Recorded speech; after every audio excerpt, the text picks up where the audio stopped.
Sayın Atatan YouTube kanalımızın izleyenleri, Türkmenistan gündemi haber bültenimize hoş geldiniz. Bültenimizdeki haber başlıkları: Türkmenistan ile Özbekistan doğal gaz alanında yeni bir anlaşma imzaladı.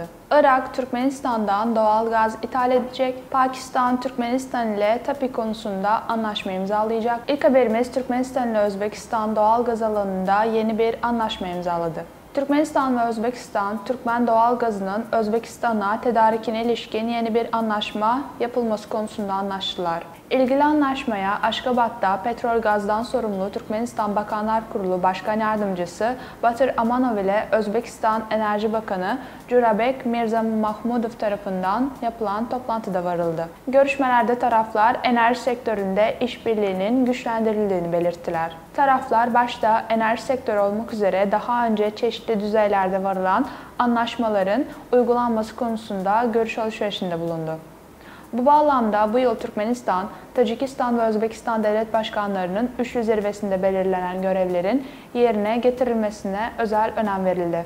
Ayrıca Türkmen enerji kaynaklarının yabancı ülkelere ve özellikle de komşu ülkelere tedariki için çok değişkenli bir sistemin oluşturulmasının yoğunlaştırılması konularına özel önem verildi. Özbekistan'ın Uzgaz Trade şirketi ile Türkmen Gaz Devlet Kurumu, yılda 2 milyar metreküpe kadar Türkmen gazının temini için kısa vadeli bir sözleşme imzaladı. Türkmenistan'dan temin edilecek olan gaz, nüfusun artan talebinin, ekonomi sektörlerinin ve araçlarının karşılanması dahil olmak üzere Özbekistan'ın iç ihtiyaçları için kullanılacak. İkinci haberimiz: Irak, Türkmenistan'dan doğal gaz ithal edecek. Irak Enerji Bakanı Yardımcısı Adil Karim Ahmet ve Petrol Bakan Yardımcısı İzzat Sabir Esmail başkanlığındaki Irak heyeti Aşgabat'ta bir dizi görüşmelerde bulundu.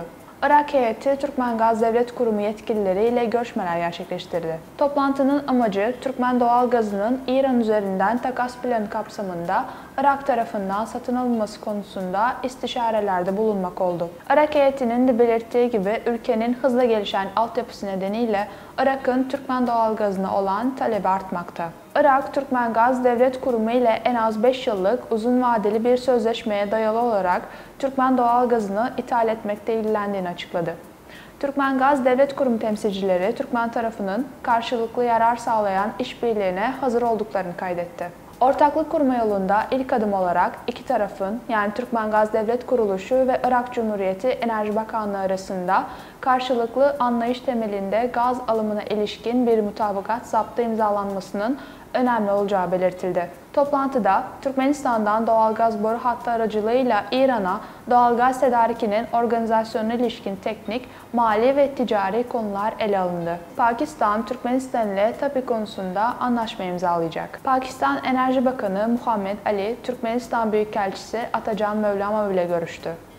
Yetkili ev sahibi hükümet de TAPİ gaz boru hattı projesinin uygulanmasına ilişkin bir anlaşmanın Ekim 2023 tarihinde imzalanacağını söyledi. Bu, Pakistan Enformasyon ve Yayın Bakanlığı'nın basın servisi tarafından bildirildi. Bakan Muhammed Ali, İslam Cumhuriyeti hükümetinin projeyi öncelikli olarak değerlendirmenin önemli olduğunu düşündüğünü belirtti.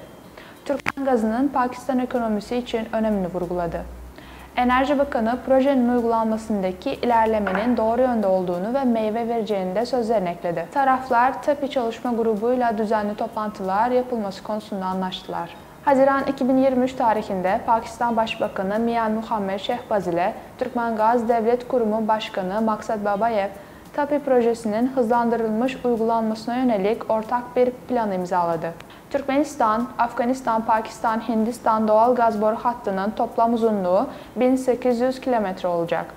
Tasarım kapasitesinin yılda 33 milyar metreküp gaz olduğu tahmin ediliyor. Sayın Atatan YouTube kanalımızın izleyenleri, Türkmenistan ile ilgili Türkçe haberlerimizi atatanturkmenistan.com sitemizden takip edebilirsiniz.